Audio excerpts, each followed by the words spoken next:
In 1923, Clara Poole, born Clara Evans, and her husband, Elijah Poole, would move from Georgia to Detroit to escape the racial tensions and poverties of the South. When they arrived in Detroit with their 2 small children, Clara would receive a job as a domestic worker, while her husband Elijah would find work in an automobile factory. And by 1930, Elijah and his wife Clara had given birth to 4 more children, bringing their number of children a total of 6, with 2 girls and 4 boys. Elijah, at the time, was an alcoholic and heavy gambler, and his drinking and gambling began to create hardships amongst his family. While Clara was at her job, one of her co-workers had began to tell her about a man who came from the East and said that black people were gods and the original people of the planet Earth. She began attending meetings of the Allah Temple of Islam group along with her older brother Carlton. And on September 22nd of 1931, shortly after, she would introduce her husband Elijah to her newfound divine teacher, W. Fard Muhammad. Now I'm going to stop right there because there's several different stories surrounding the origins of how Elijah will ultimately meet with Fard Muhammad. However, for the sake of this particular story, this is the one we're going to go with. But there are some that claim Elijah as well as Fard were both members of the Moorish Science Temple, and after the death of their leader, Noble Jew Ali, created the Splinter Group, where others have claimed not only was Elijah Poole a member of the Moorish Science Temple, but he was also previously a Garveyite and followed the Pan-African teachings of the early 20th century leader, Marcus Garvey.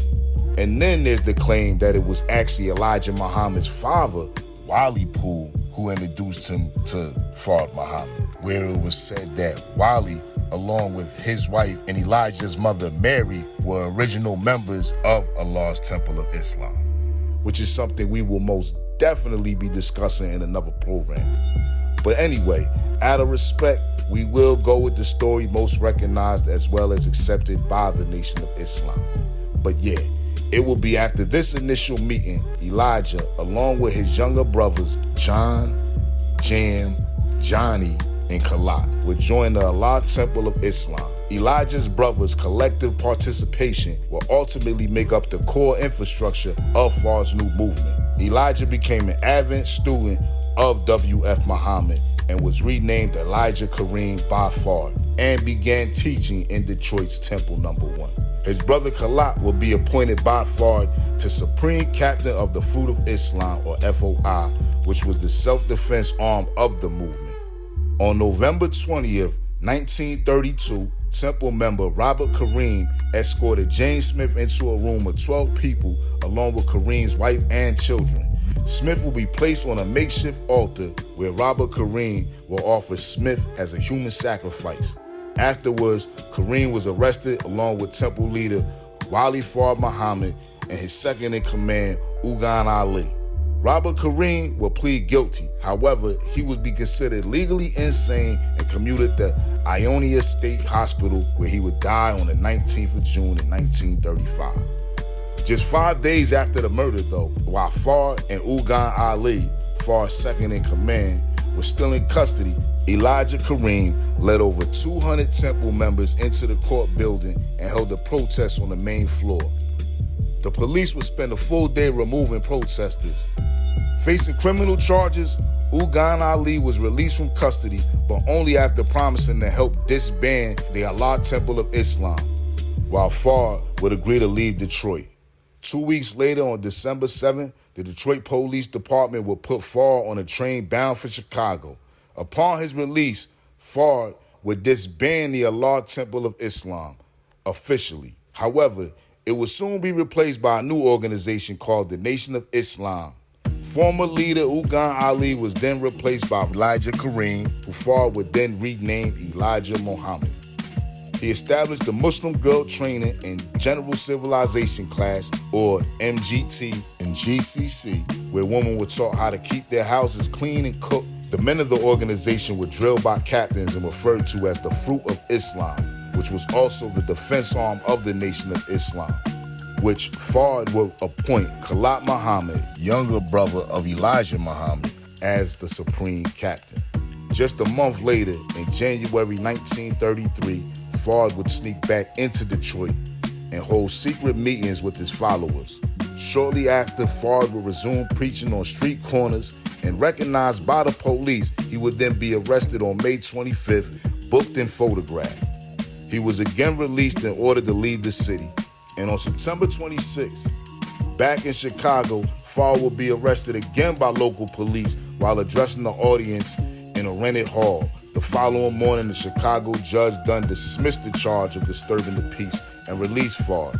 According to investigative journalist Carl Evans, in the book The Messenger, Rise and Fall of Elijah Muhammad, shortly after this, Fard would make another visit to Detroit.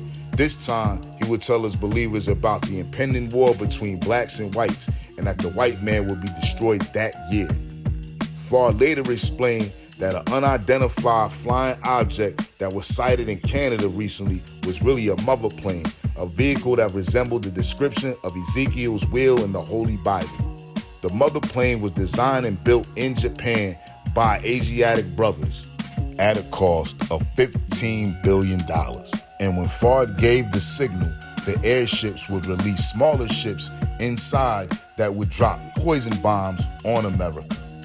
A month later, on October 30th, 1933, Elijah Muhammad's wife, Clara, would give birth to their seventh child, whom they would name Wally'S Deen Muhammad, after their leader and founder of the Nation of Islam, Wally Fard Muhammad. This will be Elijah and Clara's first child born into the Nation of Islam. In January of the following year, Fard would establish the University of Islam, where the children were to be taught as an alternative to the Detroit public school system. Fard named Elijah's brother, John Muhammad, as the school's first assistant principal, which the city of Detroit would initiate legal action against the school, claiming issues of truancy. The school was raided by the police. Elijah Kareem was arrested. The Detroit Free Press reported that at the trial, 15-year-old Sally Ali, who attended the University of Islam, testified that she had been taught in the Islamic school that if she cut off the head of 4 devils, being unrighteous people, she would win a free trip to Mecca and a button of some sort. She further testified that she had been taught that the Caucasian will be destroyed in the year 1934 by poison gas and fighting. Elijah Muhammad was found guilty for his role in establishing an unlicensed school, but he was released on probation and the school remained open. Immediately after Elijah's release, amid rumors that the Detroit Police Department wanted Fard dead, Fard would disappear and was never seen again by most residents of Detroit. Peace, family. It's the pragmatic Jay Blak, and welcome back to another episode of Agent, where we profile some pretty interesting characters amongst the movement, the struggle, people who were polarizing figures or were instrumental figures in key movements, pretty much pointing out who the turncoats or the Judases and Benedict Arnolds amongst us were, dealing with the struggle for black liberation in America. Tonight's episode, we will be profiling Imam Warith Deen Muhammad, the successor and son of the Honorable Elijah Muhammad. We will be discussing his early relationship with Malcolm X, his constant conflicts with his father due to his difference in theology, his relationship with Farrakhan, and ultimately his ascension to the head of the Nation of Islam and subsequent restructuring. This episode will be longer than others due to the fact that this story begins at the inception of the Nation of Islam in the 30s all the way up until present time. Remember, they don't throw away the tools that work. Without further ado, once again, Jay Blak, and this is Agent, Episode 3, Wally'S World of Islam. COINTELPRO ain't dead. Don't think you screaming black power, putting in work for the people and not getting watched. Shit, it's agents in here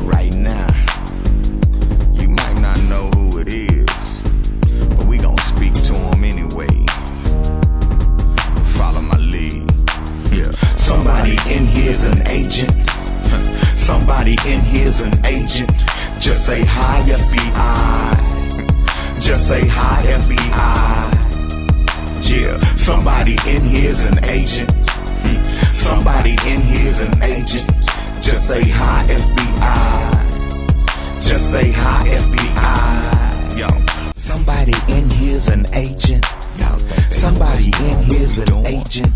Just say hi, FBI. Teaching black people. Just say hi, FBI. Yeah, somebody in here's an agent. Somebody in here's an agent. Just say hi, FBI. You don't think they got bye, FBI. Yeah, somebody in here's an agent. Somebody in here's an agent.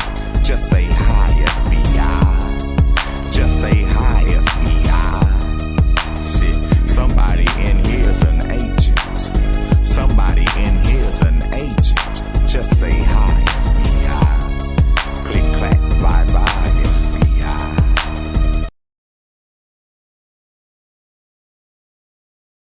Agent, a person who acts on behalf of another person or group, or a person or thing that takes an active role or produces a specified effect. So even unknowingly, your actions and its caused effects can make you an agent on the behalf of another person, group, or thing. Copy? All right. Wally'S Deen Muhammad wasn't even a full year old when Father Muhammad disappeared and his father Elijah Muhammad would assume leadership of the Nation of Islam. However, his claim to leadership would not go untested. It will be Khalaf Muhammad, younger brother of Elijah Muhammad and the supreme captain of the Nation of Islam's military arm, the Fruit of Islam, or the FOI. After assuming control of Temple Number 1, the beef between Khalaf Muhammad and his older brother Elijah Muhammad grew so intense, with the captain threatening to kill his brother Elijah. Elijah left Detroit permanently and would move to Chicago. After that, he would then head to Milwaukee, where he founded Temple Number 3, and then to D.C., where he would found Temple Number 4. It would be 7 years before Elijah would return to Chicago, during which time Clara Muhammad will remain in Chicago, where her children would attend Muhammad University of Islam. Wallace will receive his full elementary education at the Muhammad University of Islam, where Wallace will be extensively taught the full doctrine of the Nation of Islam. In May of 1942, Wallace's father Elijah, who was still in Washington, D.C., will be arrested again. This time, he was charged with 8 counts of seditious acts for instructing his followers to not register for the armed services during the draft. After bailing out, Elijah will return to Chicago after a 7-year absence, during which time his wife Clara assumed most of the day-to-day responsibilities for the Nation of Islam in Chicago. Elijah would then again be detained in Chicago. So the whole time Elijah was gone, running, hiding out from Khalaf, and building the Nation of Islam at the same time, Clara Muhammad was holding down the fort back in Chicago. Elijah would then again be detained in Chicago. The charge of sedition was dropped, but he would serve 4 years in the federal penitentiary due to his own refusal to be drafted in the armed service. Beside the claim of Elijah being a conscientious objector to the war, the man was 44 years old at the time, a good 9 years older than the required age limit. But anyway, Elijah would serve his time in a federal penitentiary located in Milan, Michigan.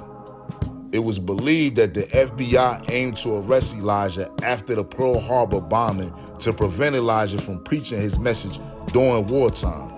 By the time of Elijah's release in 1946, membership of the Nation of Islam had fell to just under 400 followers. But through Elijah's conversion of many of his fellow inmates, as well as renewed efforts outside of prison, he allowed Elijah to double his efforts and to continue to grow the Nation of Islam. Wallace Muhammad, who was 13 at the time, was receiving his full indoctrination of Nation of Islam theology via Muhammad University of Islam. He would also begin to receive Arabic studies from Palestinian teacher Jamal Shakir Diab, who had been hired by Wallace's father. This would be the beginning of Wally'S introduction to a more orthodox version of Islam. And by 1952, Wally'S had become more diligent in his Arabic studies, as Elijah had wanted all of his children to be able to read the Quran in its original language. It was clear Wally'S was being groomed as a future leader within the Nation of Islam and even touted as a young prodigy. And in that same year, 1952, would see the release of a young reform hustler and pimp who had now refocused his life on spreading the truth of Islam and telling the white man to his face that he was nothing but a devil. Malcolm X. Malcolm, who had just served 8 years for burglary, will create a campaign across the country that will help move the Nation of Islam into the mainstream vein of America. It was Malcolm X's siblings who had in fact got him into the Nation of Islam, with his brother Wilfred joining first, followed by his brother Filbert, and then his youngest brother Reginald, who would then recruit Malcolm into the Nation of Islam while still in prison. The Littles, which was Malcolm's family, and the Pools, Elijah's family, were the two biggest and most influential families within the Nation of Islam at the time. And it was these two families that ultimately built the foundation of the Nation of Islam. In 1952, when Malcolm X was first released, there had only been 11 mosques or temples as they were called at the time. Detroit, Chicago, Milwaukee, DC, Cincinnati, Baltimore, New York, San Diego, Youngstown, Ohio, Atlantic City, New Jersey, and Boston, Massachusetts. With membership just under 500, Malcolm would initially be appointed as the student minister of Temple No. 1 in Detroit. Malcolm and Wally'S will form a brotherhood, with Malcolm playing like the big brother role as well as a mentor. Even though Wally'S was the leader's son, Malcolm will be named the Nation of Islam's national spokesperson. Within the next 2 years, Malcolm will become the face of the Nation of Islam. While Wally'S was considered the nation's anointed son, Malcolm became the Nation of Islam's strongest laborer. And later on that year, he would also establish Temple No. 12 in Philadelphia. Malcolm X would continue to travel the country establishing temples all throughout. By 1955, Malcolm had been responsible for more than doubling the membership of the Nation of Islam from around 500 members to approximately 1,200 members. Meanwhile, from 1952 to 1954, young Wally'S would continue to learn Arabic and be introduced to a more traditional version of Islam as practiced overseas by the Arab world, from his immigrant teachers such as Jamal Diab. Around the same time, a young calypso singer who called himself Calypso Gene would attend the 1955 Savior's Day Convention. Calypso Gene, whose actual name was Louis Walcott, would later on say that after hearing the words of Elijah Muhammad and then seeing Malcolm X in his proper light as a guide, he decided he would join the Nation of Islam, replacing the name Walcott with an X, effectively becoming Louis X. Malcolm X would take Louis X as his protege, and in 1956, he would make Louis X the student minister of Boston Temple No. 11. And in 1957, Louis would be named minister of Boston Temple, as Malcolm had been transferred to Harlem's Temple No. 7. In 1958, Wally'S would join the leadership of the Nation of Islam when he was appointed head minister of Temple No. 12 in Philadelphia. In 1959, Wally'S, along with his brothers Jabir and Aziz, would accompany his father on a tour of Asia and Africa, where they would visit Turkey, Lebanon, Jordan, Syria, Saudi Arabia, Egypt, Sudan, Ethiopia, and Pakistan. Although Malcolm X was basically second in command at the time, he did not attend this tour. Earlier that year in March, Malcolm had traveled to Saudi Arabia, where he would make the arrangements of the tour for his teacher. It was reported that Malcolm didn't visit Mecca himself because of some illness. However, Malcolm would go on to later say that he didn't want to go to Mecca and actually visit before his teacher. He thought that that would be inappropriate. In Saudi Arabia, Wallace would have his first encounter with then Prince Faisal of Saudi Arabia. Elijah would make his mini pilgrimage to Mecca on his Umrah, not to be confused with the Hajj. This move was to legitimize Elijah amongst the Orthodox Muslim community in America. During the tour, Elijah would also meet with Egyptian President Gamal Abdel Nasser, who reportedly offered Elijah residency in Egypt. By 1960, the nation had really began to grow, with Malcolm X establishing over 100 temples throughout America, with membership reaching up to roughly 100,000 members. As the nation grew, so did FBI surveillance as well as police infiltration. The FBI held files on Elijah Muhammad since 1942 after his arrest for sedition, and a file on Malcolm X since 1950 after he wrote a letter to then President Harry S. Truman condemning the Korean War. Not just federally either. Local police such as the NYPD had infiltrated Mosque No. 7 as well as other local police departments throughout the country. Between 1958 and 1961, Wallace Muhammad, while in Philadelphia, would come under the mentorship of Maulana Muhammad Abdul. Muhammad Abdul was a prominent missionary of the Lahore Ahmadiyya movement. Muhammad Abdul was also instrumental in the Lahore's movement effort to educate and recruit African Americans in California and Philadelphia, providing a more scriptural and traditional Islamic education. For those who are not familiar with the Ahmadiyya sect of Islam, it's an international Islamic revival movement founded by Mirza Ghulam Ahmad in 1889 in Punjabi, India. The movement emphasizes peace, love, and hatred for none and the rejection of violence, so the whole white man is the devil is definitely not flying with these guys.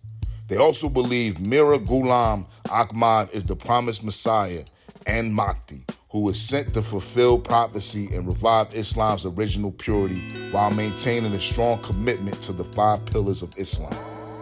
The central distinction between the Ahmadiyya and the rest of the Islamic world is the belief that Ghulam Ahmad is the Messiah or Mahdi, and although they believe in the absolute finality of the Quranic law revealed to their prophet Muhammad, they also believe in the subservient prophethood, meaning Ghulam Ahmad was in fact a prophet within the fold of Islam and did not actually bring in new law.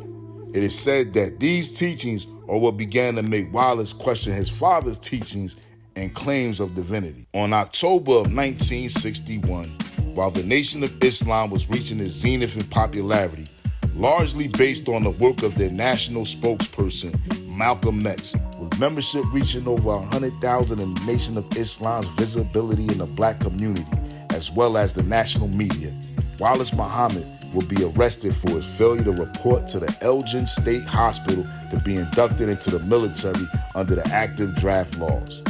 The next day, on Wallace's 28th birthday, he will be transferred to the Federal Correctional Institute in Sandstone, Minnesota. Wallace had registered as a conscientious objector with the Selective Services. He claimed that he could have done community service, but his father had pressured him to accept a prison term. So his father said, nah, we gonna tough this out like I did. So he was sent to prison for his refusal to be inducted into the Army. And while in prison, Wallace claims that he spent most of his time studying the Holy Quran, during which time he claimed he constantly would hear the judge's words repeating in his head during sentencing. The boy is dominated by his father. He continued to align himself with the Ahmadiyya sect of Islam and was released on February 1963, just weeks away from the Nation of Islam's annual Savior's Day convention, at which Elijah Muhammad would introduce Malcolm to the audience as his personal national spokesperson, also stating that Malcolm was his greatest student and to follow him because he speaks for him. This would be the last public appearance between Malcolm X and Elijah Muhammad. 1963 will be a tumultuous year for the Nation of Islam. On July 2nd, 2 former secretaries of Elijah Muhammad, Lucille Rosary and Evelyn Williams, will file paternity suit against the 67-year-old leader, claiming he fathered 3 children with Lucille and 1 with Evelyn. Altogether, there were 7 confirmed women, with at least 4 of them being suspended by the Nation of Islam after a trial presided over by Elijah Muhammad, where they were considered promiscuous for being unwed mothers and not providing who the fathers of their children were. They were even labeled as prostitutes in the Nation of Islam's newspaper, Muhammad Speaks. According to Malcolm X, it would be Wallace himself that informed Malcolm X of his father's infidelity. In the so-called autobiography of Malcolm X, written by Alex Haley, Malcolm states, Wallace approached him disillusioned, claiming his father Elijah was a hypocrite who did not actually care about black people like he claimed. The first one to tell me who the father was Wallace Muhammad, and he told me that the father was Elijah Muhammad himself. One of the sisters, he went to the home of one of the sisters, and when he walked in the door, she said, I want to let you see something. And she showed him her child. She said, here's your brother, and your father is the father of this child. And then I questioned the sisters myself, because I was shook up. And they admitted to me that Elijah Muhammad was the father of their children. And I took it to him. And it was at that time he told me that he was Muhammad, the prophet, and that Muhammad had 9 wives. He also told me that he was David. He was the modern David, and that he was the modern Solomon, and that it was meant for him to fulfill today all of the things that they did back there. When it first became known that I had come back to New York and told the captain of the fruit in New York, who was my right-hand man formerly, and also the secretary of the New York Mosque and the minister in Boston, when it became known that I had told them, then an effort was made to shut me up. But Wallace's recollection of what happened was slightly different, with Wallace claiming that Malcolm found out elsewhere and came to Wallace seeking advice. You mentioned earlier when I become aware of Malcolm having some problems with this Elijah Muhammad, with Nation of Islam. Well, it was at that time that I became aware that Malcolm had been hurt, that his respect had been hurt, damaged. I became aware. Yes, that's right. I became aware. He wasn't saying anything. He wasn't saying anything directly or openly. But I could tell that he had been set back, that he was, the wind had been knocked out of him. And when he said, what can we do? It was like, this is a terrible situation. How are we going to handle this? Either way, Malcolm would conduct his own investigation where he visited these women and heard their stories for himself. Malcolm would then go on to inform his protege, Louis X, of the accusations made by Wallace. And according to Louis X, he would tell Malcolm that his loyalty was with Elijah Muhammad, their teacher. And Malcolm and I sat down to dinner, and Betty was in the kitchen. She had made the food, and she came in and served it. And Malcolm told me that Elijah Muhammad had fathered children from 2 of the secretaries from Boston who had become his wives. He said, well, what do you think about it? I said, I think that there's no God but Allah, and that Muhammad is his messenger. And as Malcolm was taking me back to the airport, he said, brother, I don't want you to tell anybody what I've told you. I said, no, sir, I'm not going to tell anybody but the messenger. 5 a.m. the next morning, Malcolm called. Brother Lewis, I want you to delay writing the messenger so I can get my letter off to him explaining what I said. I said, well, brother, it's going to take me some time to get my head together to write the letter. And if you can get your letter off to him in that time frame, please do so. I said, I don't want to be caught in no struggle between 2 powerful men. He said, there ain't but one powerful man. I said, well, you got that right. So Louis Farrakhan, who was Louis X at the time, claims he made his intentions clear. According to FBI files on Elijah Muhammad, when Malcolm was approached by Elijah over the phone about Malcolm's snooping into his personal affairs. Malcolm, who appeared to be shaken up and possibly even in tears, explained how he first heard the rumors from Wallace. Elijah asked Malcolm why he had been checking into Elijah's personal affairs. Malcolm stated that he had not asked anything about this, but had heard it in Chicago. Malcolm said he spoke to, now you see the name is detracted here, however, he's talking about Wallace. And later on we'll see that it's clearly talking about Wallace. Malcolm said he talked to Wallace about it and he already knew it. Malcolm said he noticed the people in Chicago were very cold to Elijah's family in Chicago on Savior's Day. Malcolm said Wallace asked him to eat with him that night and brought the matter up. Wallace told him, Malcolm, about it, and he, Malcolm, acted as if he knew nothing about it. Malcolm said he told, and again the name is covered, and I believe this name to be Louis Farrakhan or Louis X at the time. But he had told someone he thought it would be a good idea to tell some of their trusted people so they would be in a receptive spirit if they heard about it from any of the people and could handle the matter. Malcolm said Wallace told him, Malcolm, that Elijah had called him and stated that Malcolm had been meddling in his family affairs. Elijah said Wallace lied and that Elijah called to tell the family not to go to Malcolm with their troubles, but to come to Elijah with them.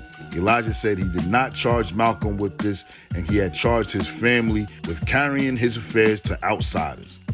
Elijah said Wallace was the cause of all these problems as they had started after Wallace was released from prison.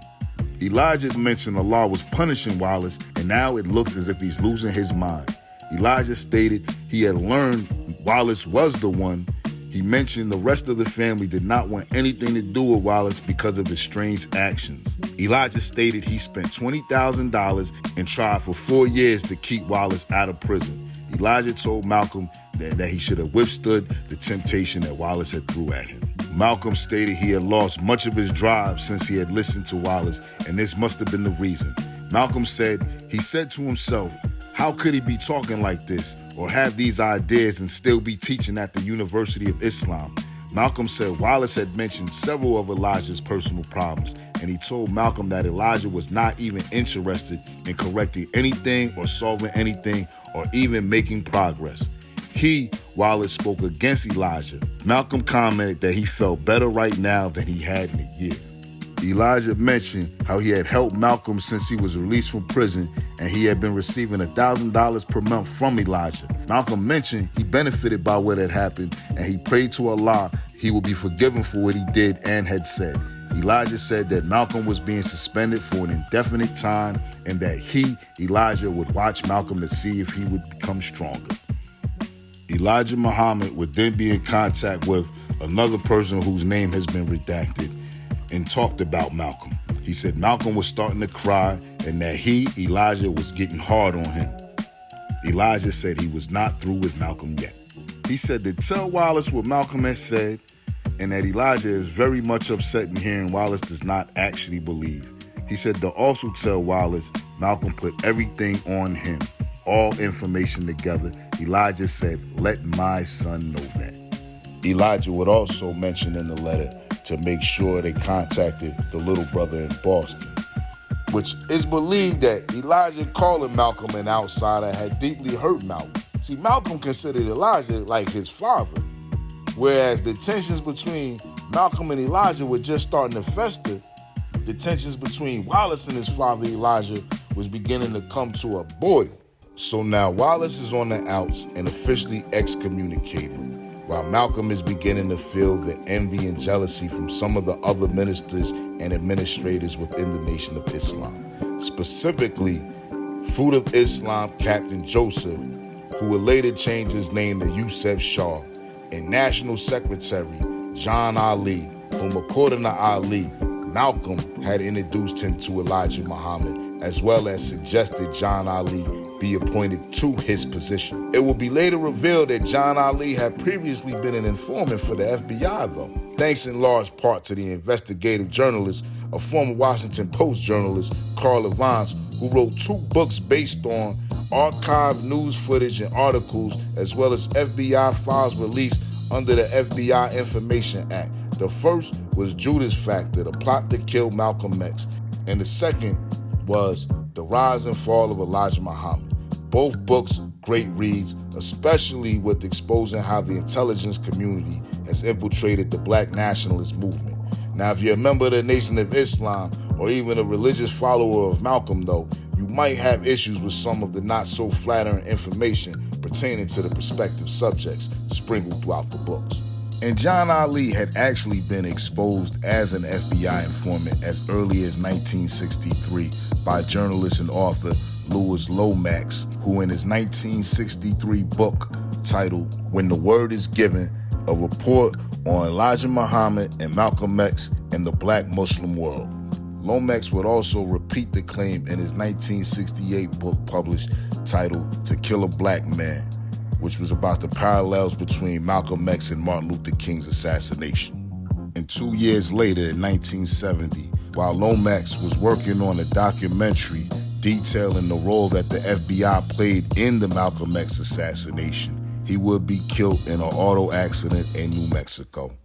But anyway, like I said, the year 1963 was very tumultuous, with Wallace questioning the validity of his father's teachings, claiming that the only salvation for the Nation of Islam is through gaining an understanding of a more orthodox version of Islam, or what is more commonly referred to as Sunni Islam, as practiced by Arabs and Indians in the East.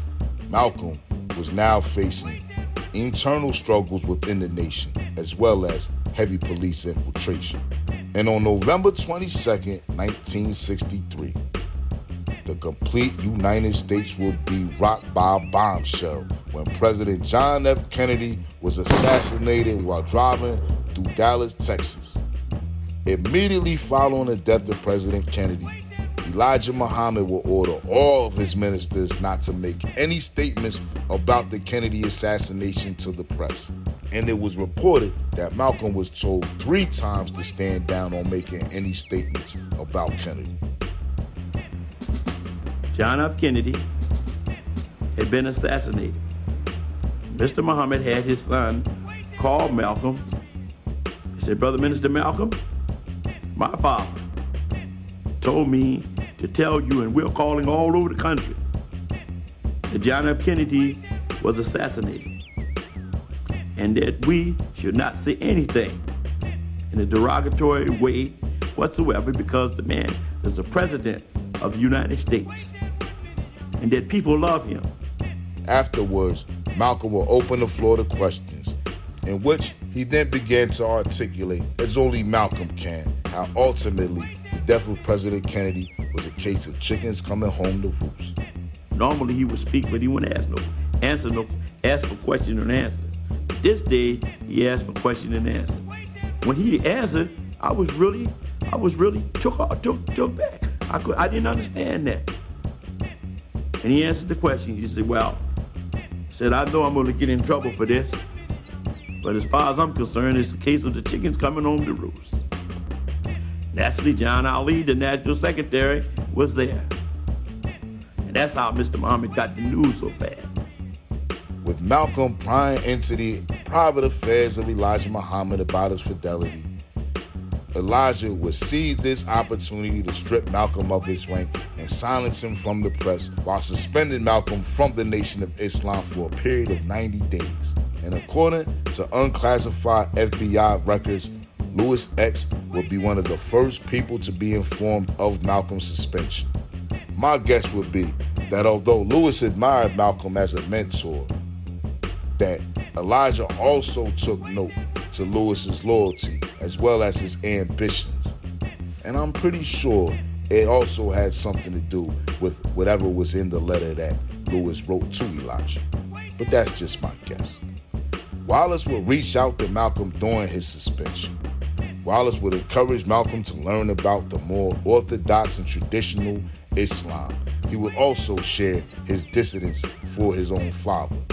Around this time, Malcolm, whose preachings was instrumental in the recruitment of 2 brothers who were both young heavyweight boxers from Louisville, Kentucky, Cassius and Rudolph Clay. The older brother Cassius had an upcoming challenge, then heavyweight champion Sonny Liston. At the time, Liston was a huge favorite to beat Clay, although Clay had basically secretly converted months prior to the announcement of the Liston fight. Muhammad Speaks, the Nation of Islam newspaper, had zero press about the fight or Clay, which could suggest that the NOI, as most thought Clay, who was dubbed the Louisville Lip, didn't really stand a chance against the menacing Sonny Liston. The fight will be held in Miami on February 25th, 1964. And late that January, Ali would invite Malcolm and his family to Miami as Clay wrapped up his training. Malcolm would serve as his religious guide or advisor for Clay. Malcolm's appearance in Clay's camp, though, would create concerns and even threaten the fight being canceled. But on February 25th, 1964, Cassius Clay would go on to record a 7th-round knockout of Sonny Liston after Liston refused to answer the bell, quitting on his stool. Clay and Malcolm would celebrate eating ice cream in Clay's hotel room. After Clay's victory, the same time Malcolm had came up on his 90-day suspension. And although the suspension hadn't officially been lifted, with his 90 days having been exceeded, Malcolm would use the opportunity to officially, publicly begin speaking to the press again. Malcolm X, you were involved in a controversy some months ago with your leader. Is that over? Well, I've been silent for the past 90 days because of some statements I made concerning the President of the United States, which were distorted. They were distorted? And yes. What did you say, Malcolm? Well, I said the same thing that everybody says, that his assassination was the result of the climate of hate. But only I said the chickens came home to roost, and which means the same thing. Climate of hate means that this is the result of something. And when I said chickens coming home to roost, I said the same thing. But there is no such thing as a split between you and No, Muhammad. the Honorable Elijah Muhammad taught me everything I know and made me everything I am. Malcolm, this was your first public statement in that 90-day period, is it not? First time I opened up my mouth in 90 days. That's why I'm talking so fast and so hearty. You feel, however, that we're making progress in this country and worldwide? No. There you hear Malcolm, in his own words, state that he was still a follower of Elijah Muhammad. And when the interviewer asked if he intended to split, he claimed he had absolutely no intentions. And what was unknown to not only the public, but to the Clay brothers themselves, is that Malcolm, prior to Clay's victory over Liston, had offered to recruit the heavyweight top contender in exchange for his own reinstatement. It appears that Malcolm was banking on his closeness to Clay with the hopes that Clay would be victorious, which he could then use as some type of a bargaining chip. However, the Nation of Islam was non-responsive to Malcolm's request.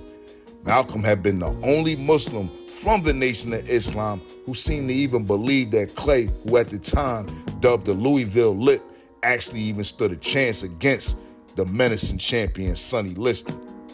It was Malcolm who attracted the Clay brothers to the nation, and Malcolm and Clay even planned a trip to Africa after the Liston fight, but history will be recorded differently.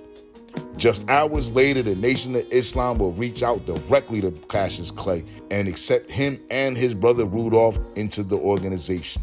He was also invited to attend their annual Savior's Day convention, which was just the following day, although Malcolm would not be invited. And it would be his protege, Louis X, in his place, introducing Elijah Muhammad at the next Savior's Day convention.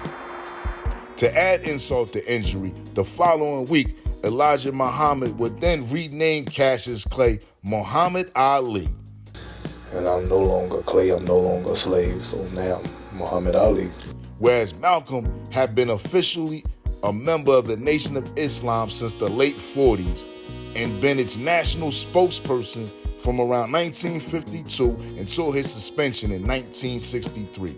Malcolm had only received his X and was still waiting to be given his righteous Muslim name.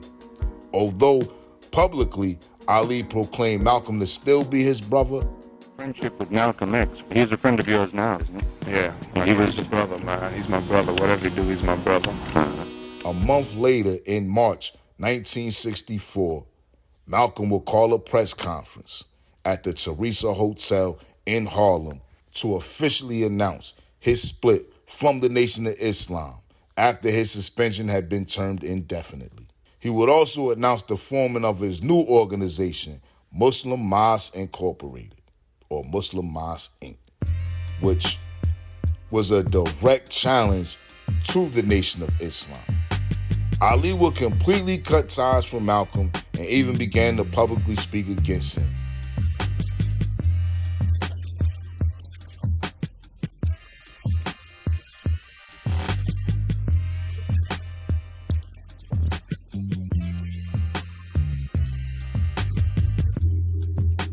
Wallace, who was still on the outs with his father and Nation himself, would maintain contact with Malcolm throughout this whole time, urging Malcolm to gain a better understanding of the more traditional Orthodox Islam as practiced by Arabs in the East, along with Malcolm's sister Ella, who had already embraced Islam and would finance Malcolm's Hajj or pilgrimage to the Muslim holy city of Mecca. In April, after Malcolm would deliver his famous bullet or the ballot speech, Malcolm X would embark on a 5-week tour to Egypt, Lebanon, Liberia, Senegal, Nigeria, Ghana, and Saudi Arabia. A trip he had initially planned to take with Cassius Clay, now named Muhammad Ali. After Egypt, he would then visit the holy Muslim city of Mecca. Although briefly contained based on his Muslim status, he would be released, and for the remaining of his time in Saudi Arabia would be the guest of Prince Faisal, during which time Malcolm would send his famous letter from Mecca denouncing his past sweeping indictments of whites to embrace the possibility of brotherhood amongst all men who practice true Islam. Although this was not Malcolm's first time seeing white Muslims. Remember, Malcolm had already been to Saudi Arabia back in 1959. But anyway, while overseas, Malcolm would be under heavy CIA surveillance, something that Malcolm himself noticed. During Malcolm's stay throughout Africa, he would be hosted by several African heads of state such as Kwame Nkrumah, president of Ghana, Gamal Abdel Nasser, president of Egypt, Julius Nyerere, president of Tanzania, Jomo Kenyatta, president of Kenya, Nnamdi Azikiwe, president of Nigeria, Sekou Touré, president of Guinea, and Abdulrahman Mohammed Babu, the revolutionary leader from Zanzibar. These moves strengthening Malcolm's Pan-African position as well as a return to Malcolm's Pan-African roots. And upon Malcolm's return back to the States, he would bring charges up on the United States to the UN court on the basis of human rights violation. He would also establish his new organization, the OAAU, or the Organization of African American Unity, fashioned after the OAU, the Organization of African Unity, in Africa. The group's charter was co-wrote by legendary scholar John Henry Clark. Malcolm's hard line on whites had eased up a bit, with Malcolm even appearing in game shows. Dynamic and controversial Negro leader himself, Malcolm X. And this time you're going after an international story. Gordon, may we start with you this time, please? 3 minutes. The story happened on a continent beginning and ending with the letter A. Yes. Was that Asia? Yes. Yeah, I ain't gonna lie, I wasn't feeling that one either, but it is what it is. The tensions between Malcolm X and the Nation of Islam were now at a complete boil, with death threats being sent to Malcolm by members of the nation. His former protege, Louis X, was now publicly making vicious attacks on Malcolm's character while calling for his death. I recall getting some of those papers, and one I remember that stays in my mind is a picture that had Malcolm with horns on his head, and his head had been severed, and they were calling him a Judas. And I recall reading the language of ministers in the paper. I won't say Farrakhan. I know he was one of them, but there were other ministers too. And I recall reading that language, and I said to myself, they're trying to get him killed. They want him dead. Even Malcolm's own biological brother, Filbert, joined in and publicly called Malcolm a wayward brother and a false prophet. Now at this time, Minister Filbert. Ordinarily, I would not suggest the airing of differences between brothers to outsiders, and especially over a news media. But because of the grave consequences of recent events, I submit to this medium. Because I, Filbert X, a minister of Muhammad's Mosque of Lansing, Grand Rapids, Flint, and Muskegon, Michigan, love Islam, our teacher, the Honorable Elijah Muhammad, and all of his followers, I think someone should say something to speak out against the acts of my blood brother Malcolm. Because now I see my brother pursue a dangerous course which parallels that of the precedent set by Judas, Brutus, and Benedict Arnold, and others who betray the honor and trust relationship between them and their leaders. His own brother. Damn. And to make matters worse, Malcolm would officially be court-ordered to vacate his Queens home, which was still owned by the Nation of Islam. Malcolm would retaliate back by revealing to the press about Elijah Muhammad's adulterous affairs, and that would be the real reason why he was suspended from the Nation of Islam. Why are they threatening your life? Well, primarily because they're afraid that I will tell the real reason that I'm out of the Black Muslim movement, which I never told. I kept to myself. But the real reason is that Elijah Muhammad, the head of the movement, is the father of 8 children by 6 different teenage girls, 6 different teenage girls who were his private personal secretary. The one who first made me aware of this was Wally'S Muhammad, Mr. Muhammad's son. Had they left me alone, you still wouldn't know what really took place. So there you have him tell it, how Elijah's son Wally'S had informed him of Elijah Muhammad's children that were born from these affairs. And on February 14th, Malcolm X's Queens residence was firebombed while him and his family was home asleep.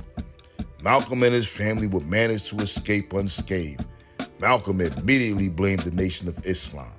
The NOI would counter that Malcolm himself set the fire as a retaliation against the court-ordered eviction. I wanted you to know that my house was bombed. It was bombed by the Black Muslim movement upon the orders of Elijah Muhammad. Who bombed his house? I don't know. All we know, it just got on fire. Does Malcolm know who bombed his house? I don't know. He never said. And if he did, he should have brought him to justice. And just a week later, on February 21st, 1965, at the Autobahn Ballroom in Washington Heights, while Malcolm was addressing followers and members of the OAAU, and while under FBI surveillance, 5 members of the Nation of Islam from the Newark and Patterson Mosque would assassinate Malcolm X, silencing one of Black America's greatest voices ever. Directly after Malcolm's death, the following day, Elijah. And just 7 years after Malcolm's death, Malcolm's former protege and now national spokesman of the Nation of Islam, Louis X, would have this to say about his former mentor, Malcolm, and his assassins. What he was playing with, you don't jump up against a divine messenger of God like he did. He asked to die. And God obliged him. Now you don't understand. Like someone said, did you Muslims kill Malcolm? So the messenger said, and what if we did? He said, what if we did? Have you ever seen a leader scandalized like Malcolm scandalized Muhammad? Have you ever heard of anything like that? Don't you know if you scandalize a man who's loved and honored by the people, what are you asking for? You're asking for death. And he got what he asked for. And those who killed him, they weren't sneaking behind no damn counter. They came in the place where the man was preaching and killed him in front of his own followers. That's fearless men. And those who were there to guard him, they were ducking. Damn cowardly dogs. Ducking and running under poles instead of trying to protect the man. And you saying you're leaving? house, you don't have no leader. Wallace, by his own admission, directly after the assassination of Malcolm X, was contacted by the FBI. Malcolm said that he was approached by members of the Bureau after he was silenced by your father. Were you? Yes. What was the nature of their approach? They were concerned for my safety. They heard that I was afraid that Nation of Islam officers of the FOI, through Islam, lieutenants, were trying to excite men of the Nation of Islam to do violence, to harm me physically. When was this? This was in 1963, 64. Well, it was for a number of years, for several years. I was fearing that there was a possibility that some of the members of the Truth of Islam would do me harm. Did they want anything else? Well, certainly. They asked me about the Nation of Islam. They asked me questions about the Nation of Islam. They asked me if I knew that certain things were happening, like violence, violent attacks on Malcolm, violent attacks on members. Therefore, I called my father. I told him that I wanted to come back. I say, at this time, I would like to come back, and I'd like to be standing at your side on convention day to show my support for you. He told me, he said, son, I'm glad you want to do that. He said, but you know what you have to do this time. I said, yes, sir. You know, he knew me, so he could sense that I wasn't understanding what he was saying. He said, no, he said, son, I mean, this time you have to make a public statement. So the FBI reaches out to Wallace on the wake of Malcolm's death. Wallace then immediately contacts his father, agreeing to whatever terms necessary to be back into the fold of the Nation of Islam. And just 5 days later, at the annual Savior's Day convention, Wallace, the prodigal son, will return back into the Nation of Islam and at his father's side. Although, according to Wallace, he had since outgrew his father's teaching and no longer believed his father's version of Islam. So he believed one thing, but proceeded with another. Here we just watched Malcolm's full transformation into Sunni Islam, or so it seemed, because Malcolm still recognized he was of the Shabazz, reflected in his Muslim name. Some of which, at Wallace's suggestion, Malcolm is killed after months of Nation of Islam calling for his death, labeling him a Judas, a Brutus, all types of traitors.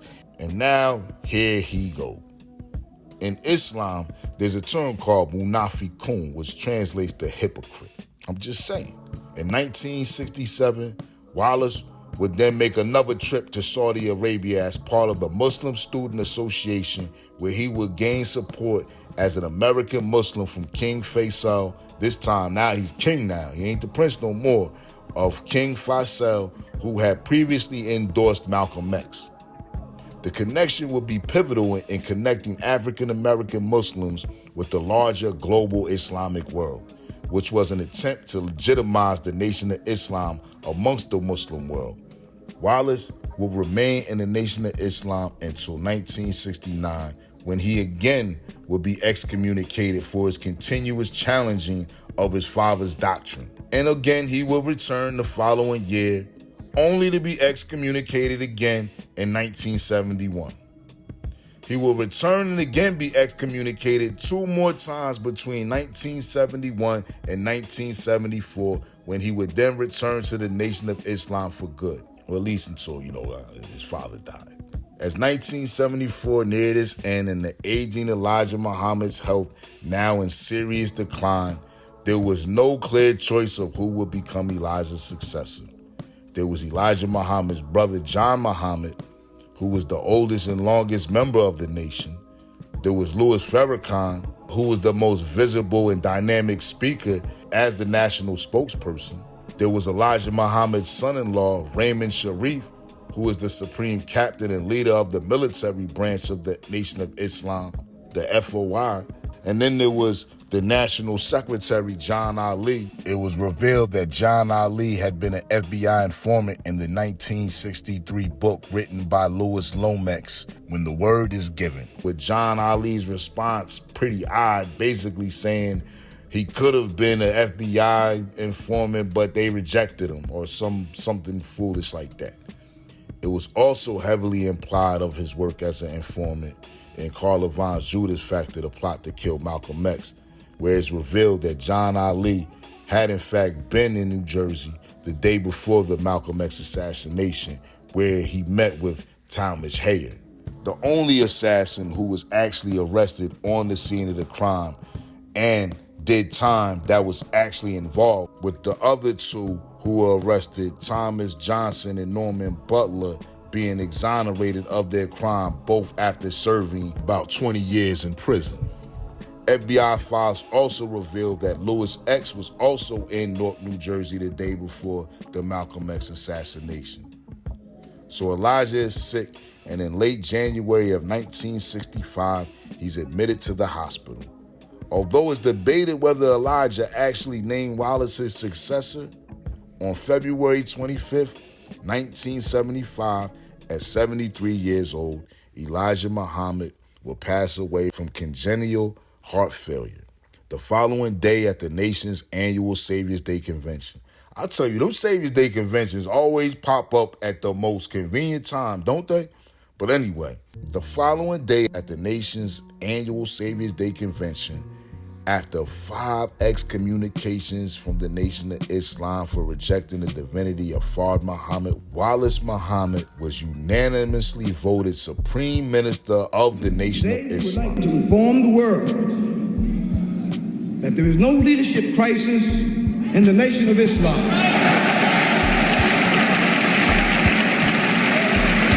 Allah, in the person of Master Farad Muhammad, the Honorable Elijah Muhammad, the royal family of Muhammad, and the Nation of Islam have chosen Minister Wally'S Deen Muhammad as the spiritual and administrative leader of the Nation of Islam. And one of the first changes he made was drop the title Supreme Minister to Chief Imam. He would also begin calling himself the Mujahideen, or the Renewer, as he systematically began to undo his father's work. His next action was to suspend the Nation of Islam's military arm, the Fruit of Islam, understanding that they would be the biggest internal threat if he were to be faced with serious backlashes for his change. John Muhammad and Silas Muhammad would be the first to defect, creating 2 separate groups, both retaining the name Nation of Islam. By 1976, Wallace had rolled out a new flag while changing the name of the organization to the World Community of Al-Islam in the West. He introduced the movement to the 5 pillars, which was Shahada, or a declaration of faith, Salat, which is your 5 prayers, your 5 daily prayers, Zakat, which is paying of charity or giving charity, Psalm, the fasting for Ramadan, and Hajj, or your pilgrimage to Mecca. He denounced the teachings that Fard was God in person, or that his father Elijah was a holy apostle, and of course, the white man was not the devil. Completely moving the organization from a black nationalist movement to a Sunni Islam movement, converting all 400 mosques into Sunni Muslim masjids. In the beginning, the Nation of Islam is a nation that was born to grow. And from the very beginning, it was designed to accept change. The Master Elijah Muhammad, he says the Nation of Islam is a baby nation, meaning that it is a growing nation. And a baby nation will have to grow mentally, morally, and spiritually. So we have grown spiritually, we have grown physically, and now we are just moving into greater moral and mental and moral growth. Wallace will also institute his own eclectic, esoteric representation of Islam he labeled the divine mind, body, Christ. Sounds like Eldridge Cleaver with his Chrislam, right? But anyway, in May that same year, Wallace Muhammad and Jim Jones, the same Jim Jones that would go on to literally feed his followers poison in the Jonestown mass suicide. Yup, that guy. Wallace and Jim Jones will go on to headline the massive interfaith event called Spiritual Life Jubilee. The theme was a new heaven and a new earth with a focus on racial inclusivity, with Wallace attempting to move his community toward universal brotherhood and interfaith bridge building, while Jones would use the opportunity to legitimize his People's Temples movement amongst black people in America with his alignment with the former black Muslims. That same year, Wallace would also travel to Guyana, the same country that Jim Jones would also establish Jonestown in Guyana. Wallace would meet with Prime Minister Forbes Burnham, where he would also forge ties to the Ahmadiyya Muslim community of that region. And although just a couple of years later, Jim Jones in 1979 would claim to have been in contact with 2 former CIA agents who had told him that Warith Deen Muhammad was selected by the Central Intelligence Agency to run the Nation of Islam. Wallace Muhammad, head of the Black Muslim, for the past 3.5 years has resigned the post of Chief Imam of the movement. This decision of the leader has reportedly shocked the faithful because the CIA agents claimed he had been appointed to undermine the effectiveness of the Nation of Islam. Wallace is the son of the founder of the movement, Elijah Muhammad. The movement has reportedly fallen off nearly 80% in membership. The movement has existed for 45 years. Under Wallace Muhammad, however, there was name changes to World Community of Al-Islam in the West. He also urged members to call themselves Bilailians and not black Muslims. The movement claims to have had 1 million members. Among Americans, in the United States, 25 black million members, but now it could no way muster more than 10, at the best 10,000, taking 80% of the membership away from the movement and taking all of the impact of its one position, black separatism, to go back to Africa or to have a separate part of the land of USA to develop a free, independent black nationhood. Now, I can't take what Jim Jones says as truth, but there is the possibility that Jim Jones himself was a government informant or funded by some type of government agency, and maybe after he was no longer funded, felt some type of animosity toward Warith Deen Muhammad, and this is why he decided to expose him. Who knows? But let's continue.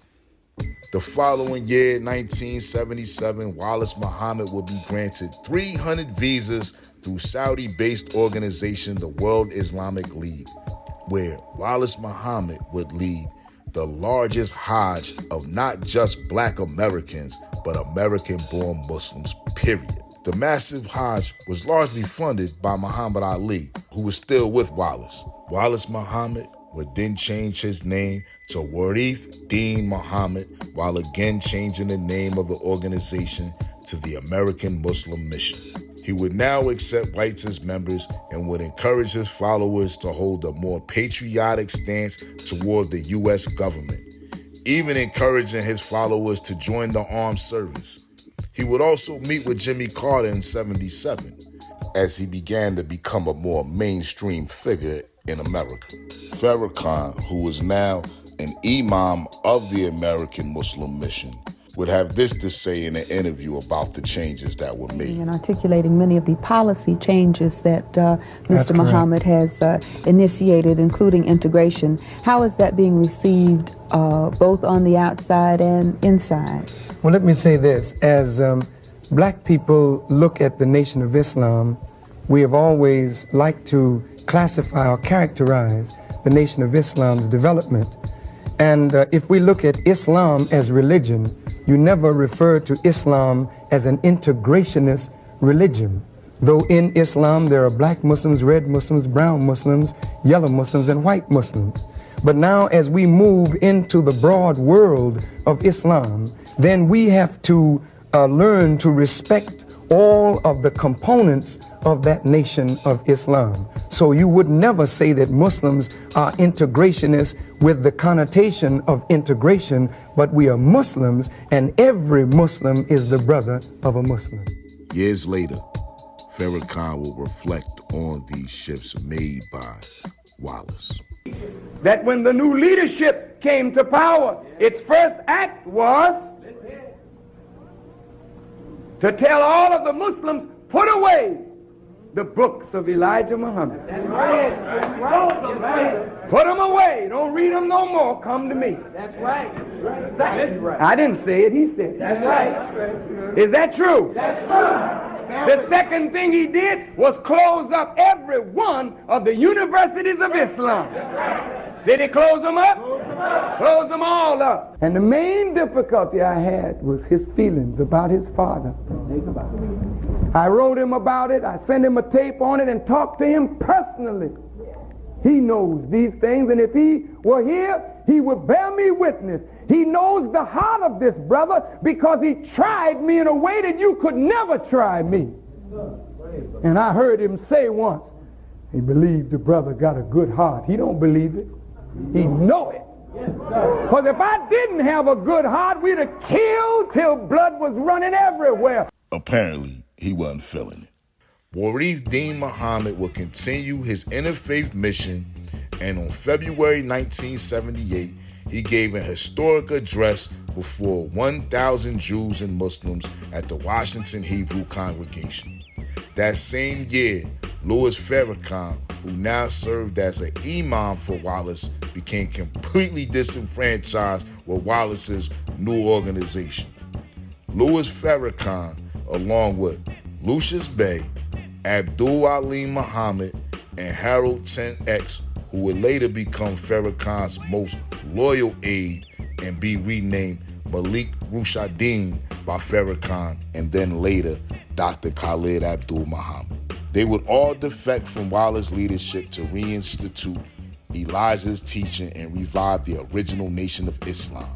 They started the Final Call organization, which would be led by Louis Farrakhan, while Wallace would continue his interfaith mission, and in the following 2.5 years, Farrakhan and Warith Deen would legally battle over the rights of the Nation of Islam name, as well as properties such as main headquarter Mosque Mariam in Chicago. And in 1981, Farrakhan would assume ownership of the name Nation of Islam, as well as Mosque Mariam and other properties that previously belonged to the Nation of Islam.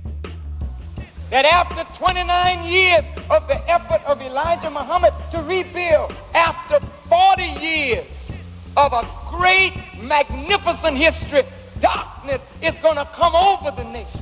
Yes, and it's going to be a deep, deep darkness. And in the dark hour, a spider will come. Yes, sir. And you're going to have time to get out of the web. But it's a short time. And you got to make haste to get out, because when that spider gets to you, he will fill you with enzymes and break down your form.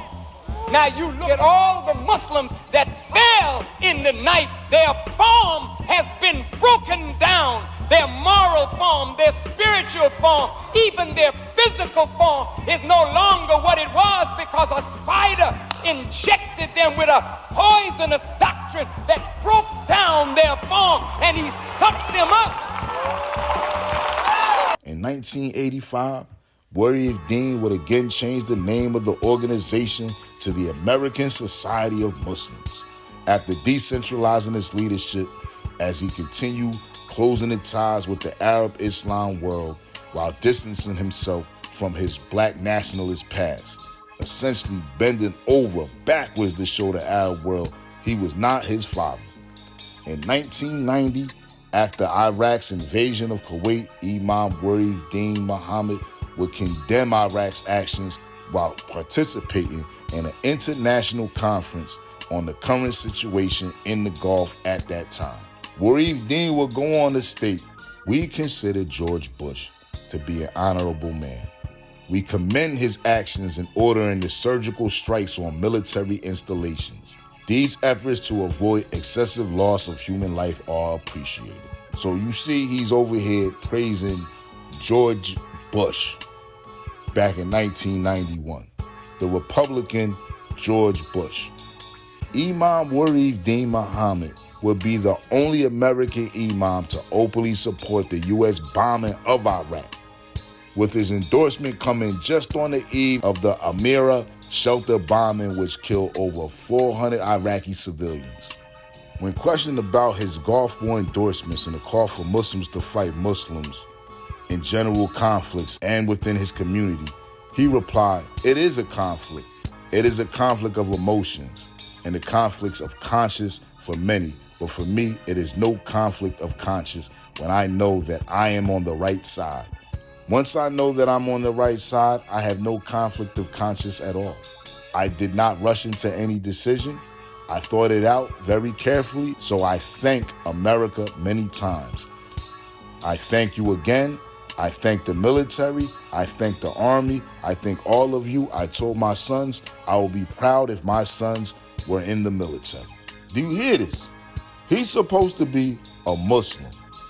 The only war that a Muslim is supposed to engage in is that of a holy war, a jihad. And I don't want to have to start busting out the Quran on this dude, but ain't no war that a Muslim should be engaged in unless it's a holy war. The following year, in recognition of his military endorsement, the United States Congress and the Pentagon have honored Warith Deen Muhammad for his loyalty and unswerving religious leadership and support of our nation during its difficult times during the Gulf War. So they giving this dude rewards for his loyalty to the United States. He's definitely not his father's child. He's not even his mother's child, because Mother Clara was holding it down. But anyway, describing this award, this honor, Muhammad would then go on to describe this invitation, stating, "I'm like floating in the air.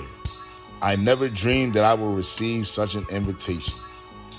And around this same time, Imam Warith Deen Muhammad would claim that he knew Fard Muhammad personally, and that Fard Muhammad was a Pakistani Indian named Muhammad Abdullah, who had came to the States in the 50s and was hired by his father, Elijah Muhammad, to teach him and his siblings Arabic, as well as traditional Islam.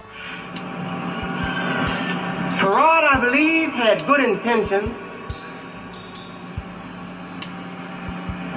but I believe he himself was misguided,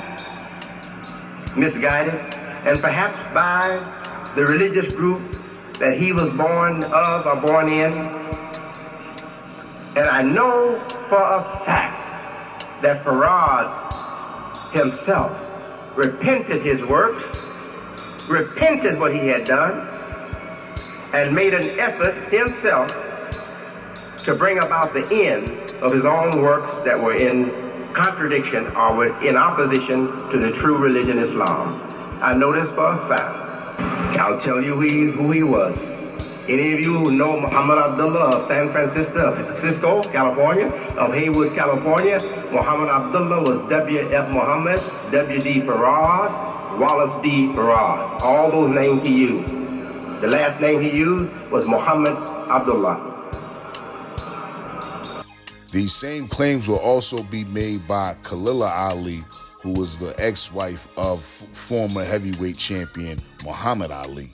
The difference is, though, Khalila would explain that it was Elijah Muhammad himself who would tell her that Muhammad Abdullah was Fard Muhammad.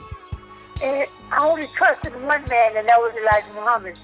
So he said it, I believe it. So Elijah Muhammad introduced you to this man? Yes, sir. And what was I was introduced in his home with this man. I'm sorry, I missed that. You were introduced in his home?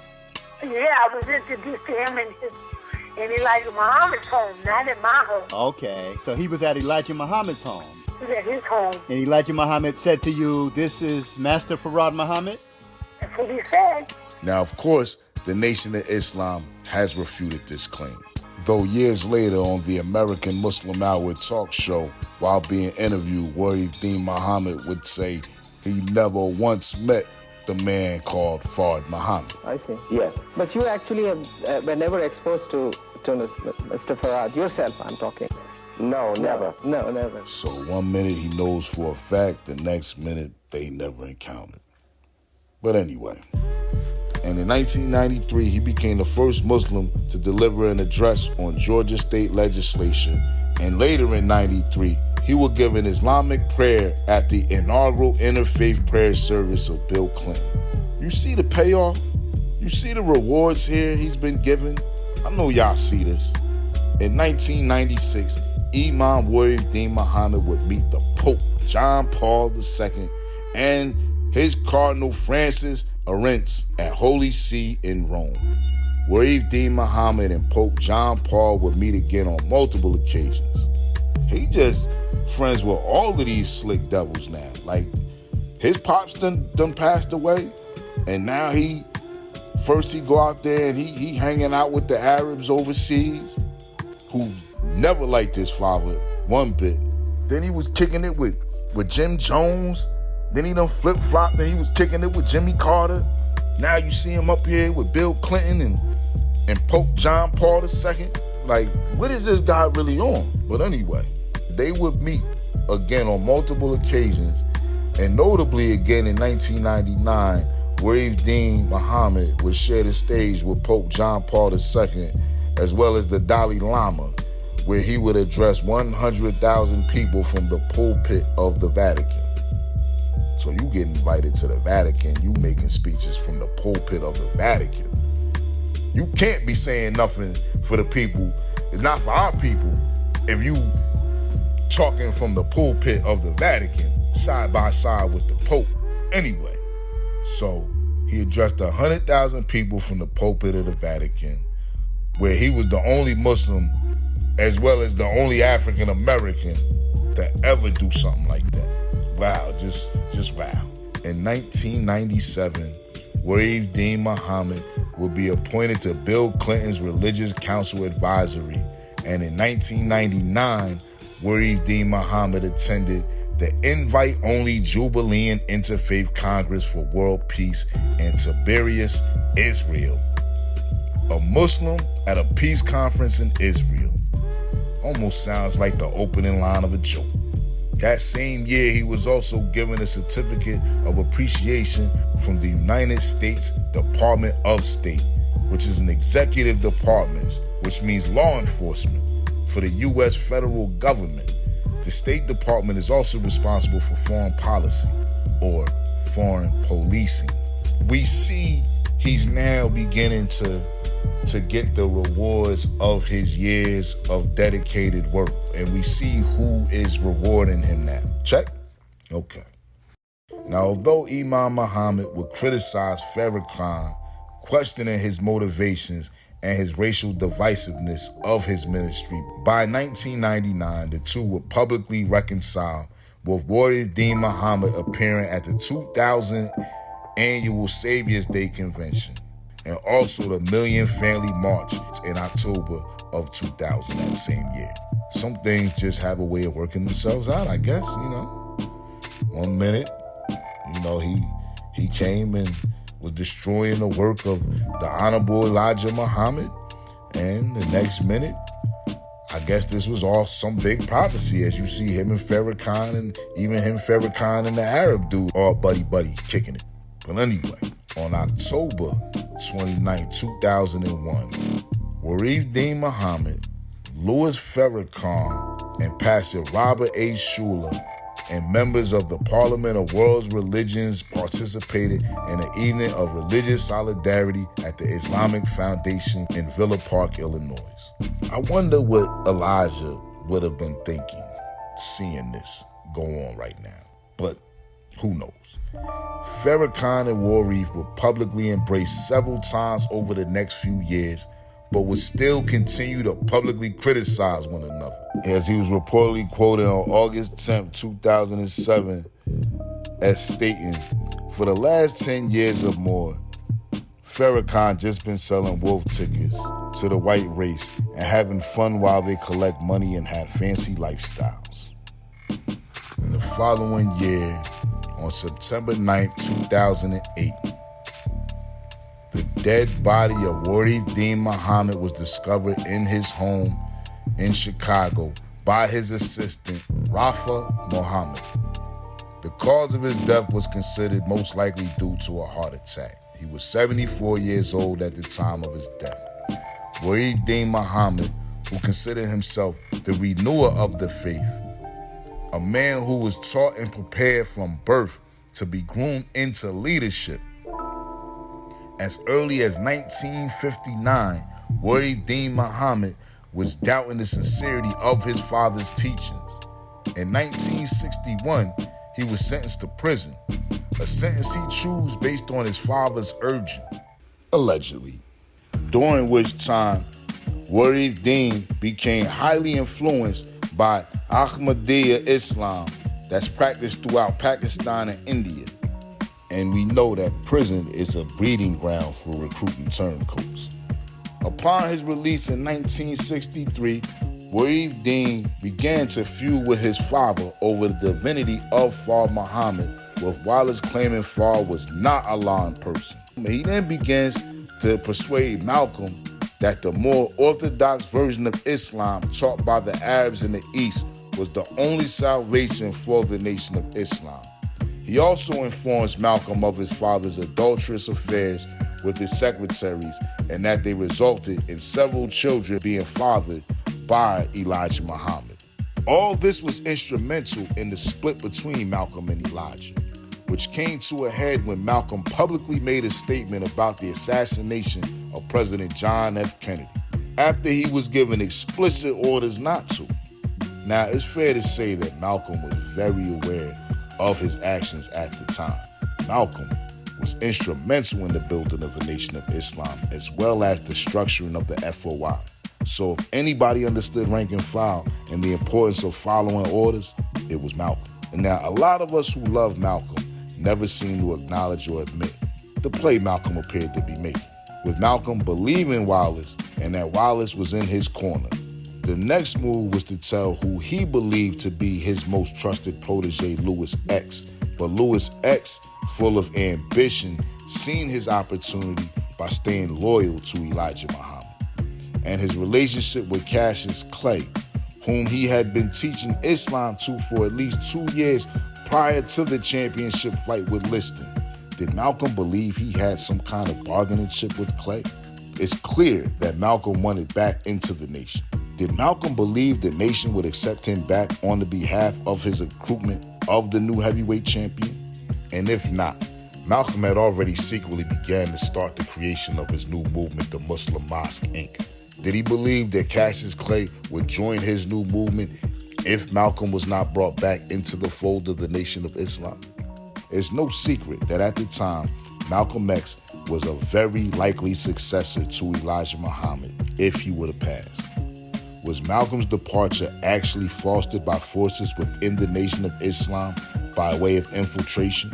We've heard Malcolm X claim that it was Wally'S who told him about Elijah Muhammad's affairs with his secretaries and the children that it produced. Is it possible, though, that Malcolm had already heard the rumors about Elijah Muhammad's affairs and that hearing it from Wally'S was solid confirmation for Malcolm? Malcolm is on record stating he wouldn't have believed it if he would have heard this from anyone else but Wally'S. And if Wally'S was aware of this, what was his actual intentions then in forming Malcolm?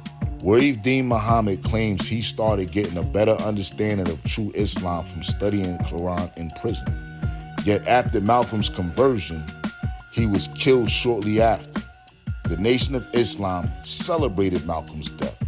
But Chet Wally'S, who claimed to be a friend and like a brother to Malcolm X, never seemed bothered during the 10 years between the assassination of Malcolm X and the death of his father, the Honorable Elijah Muhammad. We hear Warith Deen Muhammad speak on the FBI contacting him after him being silenced by his father from the Nation of Islam, and then him coming back into the fold in the immediate aftermath of the assassination of Malcolm X, after noting that he clearly understood that the Nation of Islam wanted Malcolm dead. Warith Deen Muhammad claimed that the FBI were not only concerned for his safety, but also the safety of his father. Right, I know. Which Warith Deen claimed compelled him to return to his father and the nation.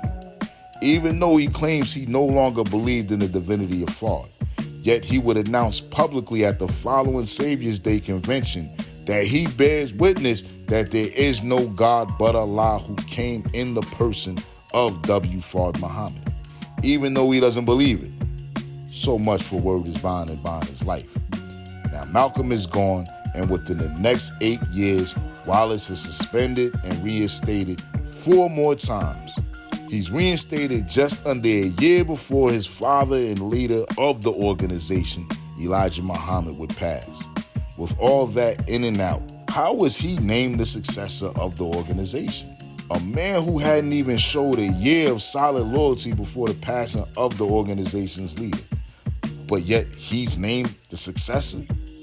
Did Elijah actually name Wallace prior to his death? Or was there some secret type of power struggle going on in the background of the Nation of Islam being orchestrated by the United States intelligence community? Elijah was checked into the hospital on January 30th, reportedly passed away on February 25th, a day before Savior's Day. Once again, that Savior's Day is always right there, right? Always. Anytime something happens, Savior's Day is right around the corner. At Savior's Day, Wallace Muhammad would be named the successor of Elijah Muhammad. Could Elijah have possibly passed away weeks prior to the announcement, creating a scramble for leadership? In unclassified FBI files, the FBI claims that in 1963, they had infiltrated the highest level of the Nation of Islam, which at the time, John Ali held the most day-to-day responsibility, giving him full access to the nation's finances, memberships, mode of operations, whatever. Did John Ali ensure that Wallace was named the successor of the Nation of Islam, then allowing Warith to completely dismantle over 40 years of his father's works? Or was that Elijah's plan all along? Elijah did claim that he was not teaching the complete Islam and that it would be the other guy's job.